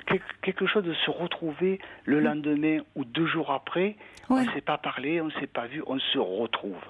Voilà, donc, vous voyez, ce plaisir. Maintenant, c'est comme ça, voilà, c'est ne pas essayer, surtout de ne pas rester 1 minute seul, autrement vous pensez, et vous savez, je veux dire, je vais peut-être pousser plus loin, je vais me faire encore des ennemis. Tout est fait actuellement, tout est fait pour que l'être humain ne pense pas. Du moment qu'il pense, il va devenir dangereux. Merci en tout cas pour en pensant, il va peut-être s'apercevoir de beaucoup de choses. C'est votre côté anarchiste, ça. Merci en tout cas pour votre vision des choses. On a quelqu'un qui dit, si on veut montrer à nos enfants que le temps existe, il faut leur montrer qu'on vieillit et que le seul moyen que l'on a de vivre longtemps, c'est de vieillir. Justement, merci à Julie qui a recherché le film que j'évoquais, s'appelle Le sens de l'âge. Le réalisateur s'appelle Ludovic Viro. Il n'est plus dans les salles malheureusement, mais regardez peut-être sa sortie en DVD parce que je vous assure, ça a l'air d'être un très joli film. Le sens de l'âge, Ludovic Viro. Et puis par rapport justement au fait de vieillir, il y a Georges qui cite le grand Charles, le Charles de Gaulle, qui disait, comme disait le grand Charles, la vieillesse est un naufrage. Eh bien, moi, j'ai l'impression d'avoir percuté l'iceberg, me dit Georges. En tout cas, ça a été vraiment un plaisir de parler avec vous, Tony, parce que vous bousculez les idées reçues. Donc, c'est vrai que c'était vraiment intéressant cet échange. Merci à vous, Marie-Claude, également d'avoir appelé. Je suis très contente aussi. Donc bon, c'est vrai que ça bouscule pas mal de clichés et c'était vraiment intéressant. Donc j'espère à bientôt. N'hésitez pas à rappeler. Merci beaucoup. Bonne continuation, Tony. Bonne continuation. Bonsoir Au revoir. Aussi. Bonsoir à tous. Bonsoir. Au revoir. Jusqu'à 1h sur Europe 1, Caroline Dublanche. Pour intervenir dans l'émission, appelez le 39 21 34 centimes la minute. Whitney Houston, I Will Always Love You. Magnifique, elle était vraiment sublime dans ce film Bodyguard avec Kevin Costner. On parlait de nostalgie avec Tony. C'est terrible de se dire qu'elle appartient désormais à ce registre-là et que la gloire est souvent au prix d'une grande solitude et d'une profonde souffrance. Violaine remercie pour cet hommage et puis ainsi que Méline. Voilà. Grégory lui envoie un petit mail et réagit au sujet du célibat pour dire je pense que les gens attachent de l'importance à la famille dans la mesure où elle représente un îlot de stabilité, de sécurité et idéalement de bonheur dans un monde de plus en plus instable où il est parfois difficile de trouver ses repères. Pour ma part, je ne me sens pas obligée de me conformer à la norme. J'alterne des périodes de célibat endurci de 5 ans et des amours passionnés de 3 ans. C'est drôle, c'est bien... c'est précis. Les couples que je connais sont heureux de vivre ensemble, mais m'envie, ma liberté de mouvement, de pensée un peu décalée. Alors vive le couple et le célibat assumé. Vous avez raison, je crois que beaucoup doivent se retrouver dans votre témoignage, Grégory. Il n'y a pas forcément des célibataires non plus endurcis. Il y a des personnes qui, comme vous, sont en couple, puis célibataire, puis à nouveau en couple. Mais ce que vous dites au sujet de la famille, c'est souvent dans les moments où la société est plus dure, va mal, où il y a des moments de crise économique, où il y a un repli sur la famille qui devient vraiment un refuge. Et dans les années qu'évoquait Tony, c'était les années de plein emploi, c'était les jeunes pouvaient quitter la famille, rêver de quitter la famille, alors que les jeunes aujourd'hui ne quittent pas le nid familial, restent le plus longtemps possible parce que trouver un emploi, trouver un logement est extrêmement difficile. Il y a Bruno, le Belge, c'est comme ça qu'il se nomme, qui m'envoie aussi un mail en disant « Je suis célibataire, je suis trop introverti pour parler aux femmes, elles m'ont toujours fait peur, j'ai 46 ans depuis hier, bon anniversaire Bruno, je trouve que c'est une tare pour pouvoir trouver l'âme sœur, j'ai eu quelques aventures mais sans lendemain. De plus, dès que j'ai un contact via un site, elle me demande tout de suite ma situation. Pour le moment, je suis chômeur, mais c'est dur à dire, cela ferme beaucoup de portes, je n'ai que mon cœur à offrir, mais... » 3 petits points de suspension. Merci pour votre émission, ajoute-t-il. C'est vrai que c'est problématique parce qu'on voit que, encore dans les sites de rencontres, il y a souvent ce qui est quand même mis en avant, ce qui est demandé, c'est la situation professionnelle et que quand on est au chômage, c'est plus compliqué. Vous pouvez dire que en même temps vous êtes en recherche d'emploi, mais parler de votre personnalité aussi, vous voyez, c'est-à-dire que vous avez, pas vous attarder, vous êtes en recherche d'emploi, ce qui veut dire qu'à un moment vous allez retrouver un emploi, mais mettre en avant quelles sont vos qualités et ce qui fait votre personnalité. Mais si vous pensez qu'à 46 ans c'est une tare pour trouver l'âme sœur, c'est là où ça pose problème. En tout cas, n'hésitez pas si vous souhaitez qu'on en parle un soir, à renvoyer un petit mail avec votre numéro de téléphone et on pourra en parler ensemble. On va accueillir maintenant... Merci à Clara, d'abord, qui a appelé pour dire que le film dont je parlais, Le sens de l'âge, passe...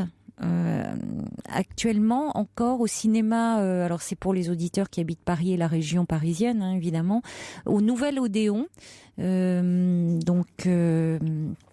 donc à Saint-Germain-des-Prés, le Nouvel Odéon, le samedi à 11h30. Merci beaucoup Clara. Bonsoir Serge. Bonsoir Caroline. Bonsoir.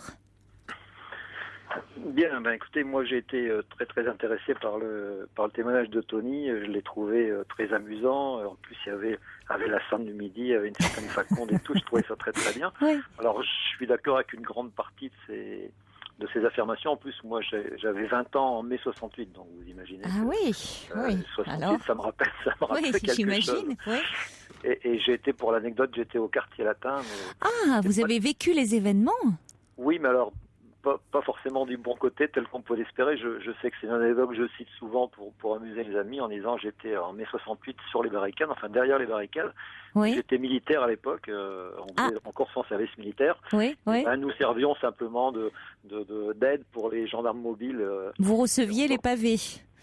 Pas vraiment, on leur ouvrait beaucoup plus les bouteilles de bière qu'on recevoir les pavés.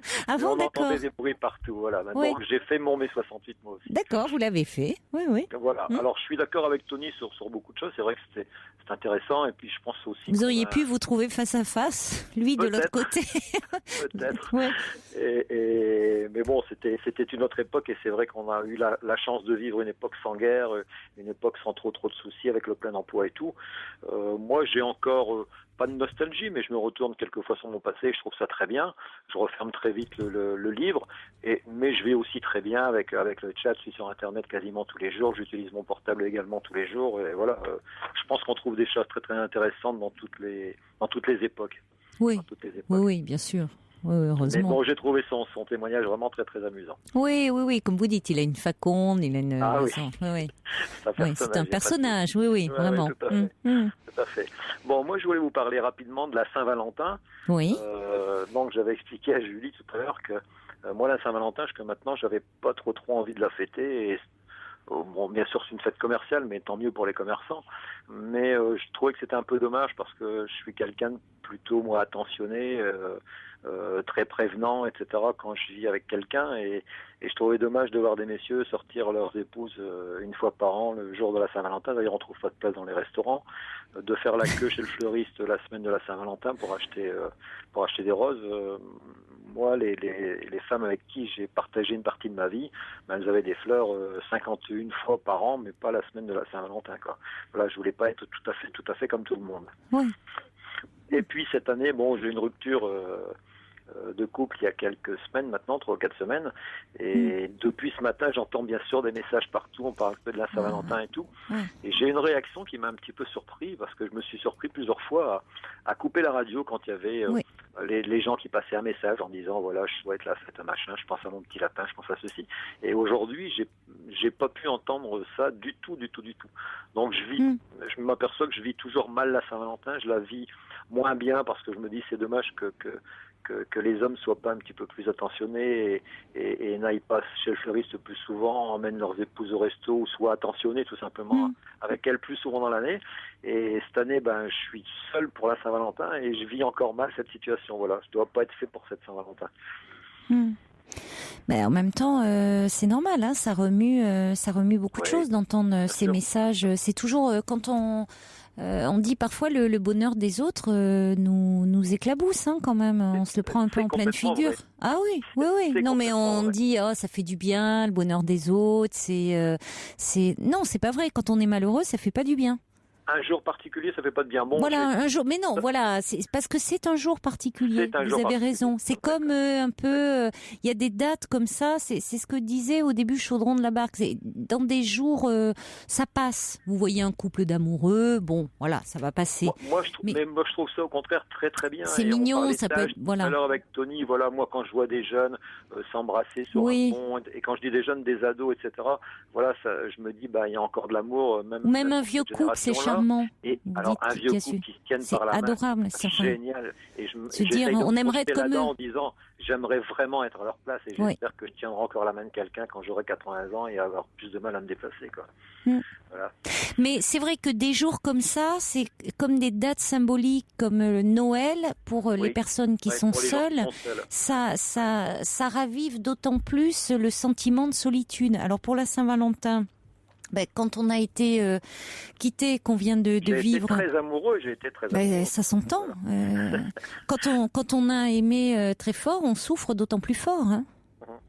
Mais attendez, il y a une chose que j'ai pas compris parce que vous me dites, vous avez été quitté il y a quelques semaines, mais c'était l'année dernière. Ah non, il y a quelques semaines. Il y a quelques semaines, là. Il y a quelques semaines. Mais attendez, mais comment voulez-vous aussi ne pas être mal quand vous entendez les... Donc c'est bien ce que j'avais compris. C'était parce que c'est ça après. Comment voulez-vous ne pas être mal quand vous entendez les messages là? C'est la plaie, elle est hyper récente et là, elle est complètement ouverte et on vous jette du sel dessus là. Oui, surtout que je suis quelqu'un de très... C'est assez étonnant à 63 ans, mais je suis quelqu'un de très romantique, très attentionné. Je porte beaucoup d'attention à l'autre et j'ai toujours envie qu'il soit bien. Et peut-être que ça étouffe aussi de temps en temps l'autre. Hein. Bon, on avait un système dans notre couple qui permettait à ma compagne de dire bon là t'en fais trop. Elle faisait le signe du thé qu'on fait dans le basket, ce qui veut dire temps mort quoi. Donc j'avais compris que je comprenais que je débordais quoi. J'étais un petit peu trop prévenant quelquefois, un petit peu trop étouffant, toujours prêt à faire, etc., etc. Et je comprenais aussi qu'à des moments elle avait envie de vivre c'est des choses qui lui soient propres quoi. Des choses qui lui soient propres. Mais bon, je me suis beaucoup investi avec cette personne. Ça a duré presque 2 ans et j'ai encore un gros sentiment, c'est vrai, d'amertume. Mais bon, pour moi, malheureusement, la fin était déjà un petit peu écrite. C'est quelqu'un que j'ai rencontré il y a 2 ans, dans des circonstances un petit peu amusantes, puisque je faisais du massage à domicile. Et je l'ai eu comme cliente et pour la première fois j'étais installé depuis 2 ans et pour la première fois j'ai débordé un petit peu puisqu'on s'est revu le lendemain. On s'est trouvé beaucoup d'atomes crochus dès le lendemain et puis je me suis trouvé bloqué chez elle parce qu'on a pris un café chez elle et la neige était tombée et pour finir je suis resté chez elle et 2 jours après j'étais installé chez elle et voilà quoi. Donc on a fait quand même très vite. Oui, vous avez vraiment eu un coup de cœur, hein. Ah oui, là, réciproque. Oui. Ah oui, complètement réciproque, puisque elle était séparée de son mari depuis 4-5 ans. Elle a mis pratiquement tout de suite son divorce en route et elle sera divorcée dans quelques jours. Voilà, c'était vraiment un vrai coup de cœur et on a vécu quelque chose de, pas de passionnel, mais quelque chose de tendre, de raisonnable, de plein de choses. Mais elle m'a expliqué très vite qu'elle souffrait d'une maladie que je connaissais pas du tout. Elle souffrait d'alcoolisme et l'alcool, je pensais que c'était uniquement un défaut et je me suis aperçu que c'était une vraie maladie. Ah non, c'est une vraie maladie, oui. Ouais, c'est une vraie maladie. Mais elle continuait à s'alcooliser avec vous ? Alors par période, à la maison, disons pas de vin, pas d'alcool, pas d'apéritif. Quand on sortait, c'était pareil. Moi, j'avais arrêté aussi complètement le vin. J'étais un buveur occasionnel, comme on dit. Et on touchait plus à ça. Mais elle a vécu une vraie passion avec son mari, enfin qui est toujours son mari, qui sera son ex dans quelques jours. Elle a vécu une vraie passion avec ce garçon. Ça a duré 2 ans. Puis pour des raisons qui leur sont propres, ils se sont séparés. Lui, il a trompé apparemment beaucoup. Et elle est devenue dépressive. Elle s'est réfugiée derrière les médicaments et puis l'alcool. Et elle avait une façon de consommer de l'alcool que je connaissais pas, quoi. C'est un petit peu ce que font les jeunes maintenant avec ce qu'ils appellent les saouleries express. Oui. Elle me disait, rentre chez toi pendant 2-3 jours, j'ai besoin de prendre l'air, etc. Et elle s'alcoolisait fortement. Je veux dire, c'était en 3 jours, 5 ou 6 bouteilles de vodka ou bouteilles de champagne, quoi. Pour être le plus mal possible et le plus vite possible. Et je me suis vu, encore une fois, à plus de 60 ans, faire des choses que je ne connaissais pas et appeler, en 2 ans de temps, j'ai dû appeler 6 ou 8 fois le SAMU pour la faire emmener parce qu'elle était en coma éthylique, etc. Et je vivais ça comme un échec personnel chaque fois en me disant, tu n'as pas su la comprendre, tu n'as pas su entendre. Voilà. Alors que vous n'aviez rien à voir là-dedans. Non. C'est un comportement autodestructeur qui est lié à son histoire. Ah oui, non mais c'est-à-dire j'ai compris ça dès le début, mais j'avais le sentiment. Mais qui pesait fortement sur votre relation, au point que certainement votre relation n'était plus viable. Elle a été compliquée, chaotique. Oui, elle a pu. Mais si vous voulez, tant qu'elle a cette dépendance-là à l'alcool, elle peut pas être. Elle est tellement mal avec elle-même qu'elle peut pas être bien avec un autre. Non, J'avais compris ça. Je fais aussi, je faisais du massage détente, mais je faisais également ce qu'on appelle de la relation d'aide par le toucher. Je suis très investi dans des associations. Je travaille au Secours populaire depuis quelques années. Je suis bénévole et vraiment très très actif. On parlait de Noël tout à l'heure. Voilà, il m'arrivait très souvent de passer les soirs de Noël ou les soirs de réveillon de Nouvel An avec des gens qui sont en grande difficulté. Et ça me faisait beaucoup de bien parce que je me disais que mes petits soucis perso, j'ai mal au genou, mon banquier m'embête un petit peu, mes voisins font du bruit, c'est rien du tout par rapport à ce que peuvent vivre les gens, et je vous écoute depuis 4 ou 5 ans maintenant, et j'entends les histoires que les gens racontent auprès de vous à travers cette radio que j'ai souvent sous mon oreiller, parce que je dors pas trop bien la nuit, et c'est nos petits soucis quotidiens, c'est quand même relativement risible par rapport au drame que vivent les gens, quoi. Oui, enfin pas là. C'est-à-dire que là, une séparation, quand on aime la personne, ça fait mal, ça fait souffrir. Alors ça fait partie de ces drames intimes que l'on vit. C'est pas risible, ça fait souffrir. Mais cette femme, elle est en grande souffrance et vous n'êtes pas responsable de sa souffrance. J'avais bien compris ça, mais j'ai une espèce de j'ai dû rater ma vocation de Zorro. Certainement, dans ce que j'entends, oui, vous prenez en charge. Vous prenez en charge dans votre métier, en massant, en vous occupant auprès de ces associations. Et c'est pour ça qu'il y a aussi ce sentiment là un moment de culpabilité. Vous dites vous alliez chez elle. Bon, en même temps, c'est porter secours, appeler le SAMU quand elle était dans ses... Ça, c'est porter secours, c'est normal. Mais après, à un moment, vous ne pouviez pas vous ne pouvez pas aider quelqu'un qui ne veut pas. Mais ça, je suis complètement d'accord. J'ai bien ça dans ma tête. On ne peut pas rendre les gens heureux contre leur volonté. Voilà, c'est ça. C'est-à-dire que elle, il faut qu'elle soit suivie et que vous suiviez votre chemin. Il y a quelqu'un, parce qu'il faut qu'on conclue, qui dit Marie, qui dit bienvenue au club. Serge, moi, je vis à peu près la même épreuve, et elle dit vous pouvez donner mon numéro de téléphone à Serge. Voilà, c'était avant que vous parliez des massages et de la prise en charge, je pense. Voilà. Alors, pour que vous sachiez tout, j'ai cessé tout massage depuis 2 ans, tout simplement parce qu'on avait fait cette rencontre amoureuse lors d'un massage et je voulais pas qu'il y ait ambiguïté après dans notre couple, donc j'avais cessé ça. Mais je pense que je vais m'y remettre parce que ça m'a amené aussi beaucoup de choses. Merci beaucoup Serge, et bon courage à vous. Merci à toute votre équipe et surtout merci à vous. Je vous écoute pas tous les jours, mais assez souvent, plusieurs fois par semaine, et vous faites vraiment un métier très très intéressant, et vous n'imaginez pas le plaisir et le réconfort que vous apportez aux centaines de milliers de gens qui vous écoutent. Voilà. Merci Serge. Merci. Ne raccrochez pas, on va vous transmettre les coordonnées de Marie. D'accord, c'est gentil. Au revoir. Merci, au revoir. Les Beatles, All You Need Is Love. Je voulais souhaiter un bon anniversaire à Anne-Marie. On aurait bien aimé la voir en réaction à Tony, mais on n'a pas eu le temps. Alors Anne-Marie, elle dit Tony dit que ça l'embête pas de vieillir. Il dit mais Anne-Marie dit moi ça m'ennuie, parce qu'elle dit il y a les rides bien sûr, mais il y a surtout le temps qui passe vite. Anne-Marie, qui a 72 ans aujourd'hui, a dit j'aime bien le 2 de mon âge, mais pas le 7. Allez, je vous embrasse, très bel anniversaire à vous. Très belle nuit, faites de jolis rêves.